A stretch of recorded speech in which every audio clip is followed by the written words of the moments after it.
ఓం శ్రీ సూర్యాయ నమః. అందరికీ నమస్కారం. ఈరోజు ఈ వీడియోలో మనం నవగ్రహ మంత్రాలను తెలుసుకుందాం. మన జీవితంలో జరిగే ప్రతి విషయం గ్రహాల ప్రభావం మీద ఆధారపడి ఉంటుంది కదా.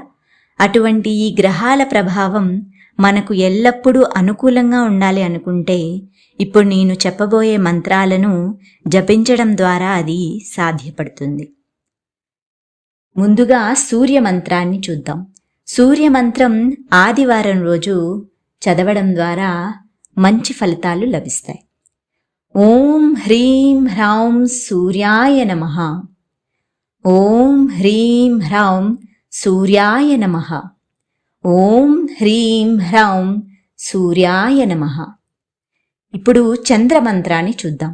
చంద్రమంత్రం సోమవారం రోజు చదవాల్సి ఉంటుంది. ఓం ఐం క్లీం సోమాయ నమః. ఓం ఐం క్లీం సోమాయ నమః. ఓం ఐం క్లీం సోమాయ నమః. ఇప్పుడు మంగళ మంత్రాన్ని చూద్దాం. ఓం హూం శ్రీం భౌమాయ నమః. ఓం హూం శ్రీం భౌమాయ నమః. ఓం హూం శ్రీం భౌమాయ నమః. ఈ మంత్రాన్ని మంగళవారం రోజు పఠించాల్సి వస్తుంది. ఇక బుధవారం రోజు బుధ మంత్రాన్ని పఠించాలి. ఓం ఐం శ్రీం శ్రీం బుధాయ నమః. ఓం ఐం శ్రీం శ్రీం బుధాయ నమః. ఓం ఐం శ్రీం శ్రీం బుధాయ నమః. గురువారం రోజు గురు మంత్రాన్ని చదవాల్సి ఉంటుంది. ఓం హ్రీం క్లీం హూం బృహస్పతయే నమః. ఓం హ్రీం క్లీం హూం బృహస్పతయే నమః. ఓం హ్రీం క్లీం హూం బృహస్పతయే నమః. ఇక శుక్రవారం రోజు శుక్ర మంత్రాన్ని చదవాల్సి ఉంటుంది. ఓం హ్రీం శ్రీం శుక్రాయ నమః. ఓం హ్రీం శ్రీం శుక్రాయ నమః. ఓం హ్రీం శ్రీం శుక్రాయ నమః.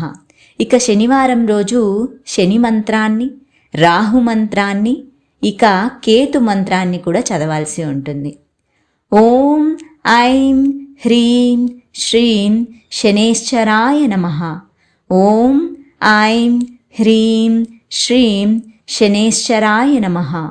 ఓం ఐం హ్రీం శ్రీం శనేశ్వరాయ నమః. రాహు మంత్రం ఓం ఐం హ్రీం రాహవే నమః. ఓం ఐం హ్రీం రాహవే నమః. ఓం ఐం హ్రీం రాహవే నమః. కేతు మంత్రాన్ని చూద్దాం. ఓం హ్రీం ఐం కేతవే నమః. ఓం హ్రీం ఐం కేతవే నమః. ఓం హ్రీం ఐం కేతవే నమః. ఈ మంత్రాలను ప్రతినిత్యం చెప్పిన విధంగా జపించడం ద్వారా చేసే పనులలో అనుకూలత లభించి ఆటంకాలు తొలగి విజయం సిద్ధించబడేలా చేస్తాయి. ఓం శ్రీ సూర్యాయ నమః.